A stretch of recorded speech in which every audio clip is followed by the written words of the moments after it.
Hey everybody, Nick Espinosa, your chief security fanatic here, and today I'm actually asking the question, can a US president declassify absolutely anything or everything that they want? Now, I think this is a good question, but I'm not actually the one that posed this. Yesterday, my Breaches of the Week was talking about the warrant that was issued on former President Trump's Mar-a-lago home in Palm Beach, Florida. And so one of my followers on YouTube goes by the name Rotten Apple, asked this question, and I thought really this would be a good topic for today, and it deserved my full attention and research. And so that question is, not being political, but my understanding is the President of the United States has the absolute ability to declassify anything he wants. Biden could give us all the secrets of Area 51 and the Kennedy shooting, and nobody could do anything about it. I think that deserves a good answer. And for the record, President Biden, please tell us all about Area 51 and the Kennedy shooting. I'd be all for that too. Now, as I mentioned, I think this is a great question. And so let me dive into this. I've done my homework on this, and just given my job in cybersecurity that basically falls very heavily under the umbrella of various government compliances that I've worked with multiple departments over the years, I think this is an important one, and I just want to make sure that I was correct. So I did my homework, and here we go. Now, first,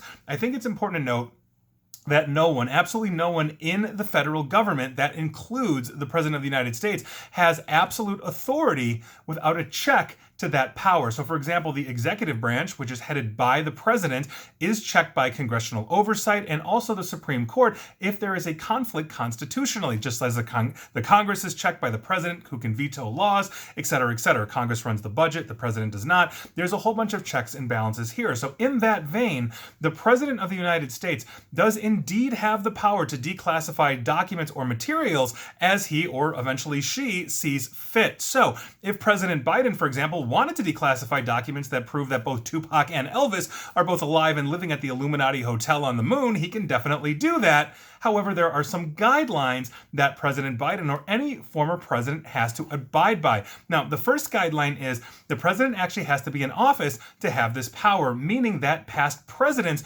lose that power the moment the next president is sworn in. So, for example, President Obama lost that power as soon as Trump was sworn in as president, and then President Trump lost that power as soon as President Biden was sworn in, and Biden will lose it when somebody else is sworn in when he's done being president. That's essentially how this thing works. No former president can retroactively declassify documents, meaning in this specific case with the warrant, if President Trump comes out and says, well, I hereby deem these declassified, he can't do that in the same way that Obama couldn't do that either, or W or Clinton, and on and on and on. Now, the second point I want to make here is that the president can use designated officials. These are known as original classification authorities in the different federal departments to act on his behalf to declassify material, and they are assumed to be using the president's authority to do so since they're doing this at his directive. Now, there are also special regulations. This is another point. There are specific regulations, I should say, that these officials and presidents must follow,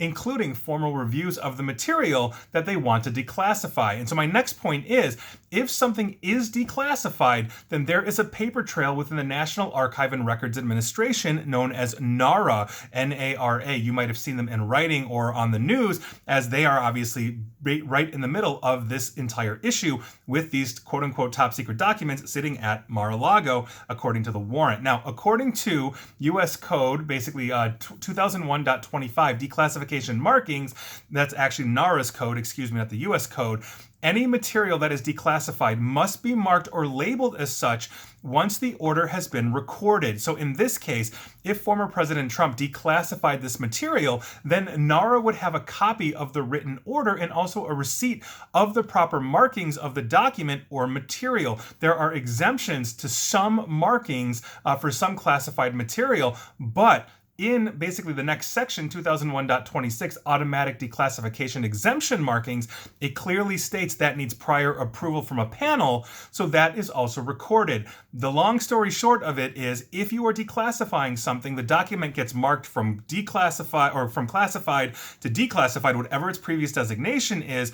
There is a recorded paper trail. And so if President Trump came out and said, yes, we absolutely, I absolutely declassified this, or my originating authorities declassified this, there is going to be a paper trail that says, yes, indeed, he did do that. And those can be produced to ensure that what he's saying is actually truthful. Now, the other point I want to make here too is that then President Trump, as I said, could not have basically stated that he declassified things. For him to go basically on his social media platform right now and say he declassified this is the equivalent of Michael Scott from The Office shouting, "I declare bankruptcy," in The Office, if you know The Office and have seen that episode. It does nothing until the paperwork or process is complete. I can't just walk out my door and yell, "I declare bankruptcy," and all my potential debt goes away. I have to file paperwork. I've got to get a lawyer. I go in front of a judge. It's a very similar thing to do when you're declassifying documents. And with that, because there have been basically sources that have said that the documents they were looking for were nuclear, I talked about that extensively yesterday.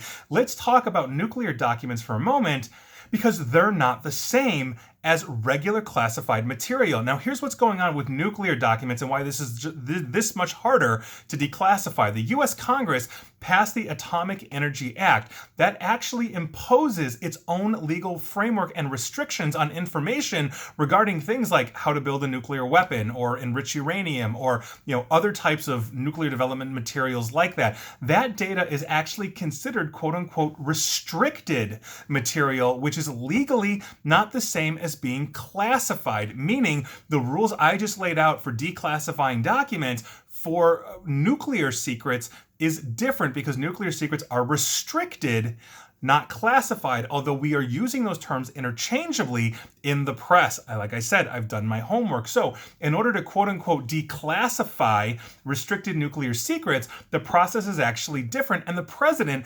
cannot do that on his own. Now, in order to declassify anything restricted as a nuclear secret, the senior officials of both the Departments of Defense and the Department of Energy have to agree, meaning those two heads, those two senior officials have to agree, or other senior officials in the Department of Defense and Energy have to agree in order to allow a nuclear secret to be unrestricted and released.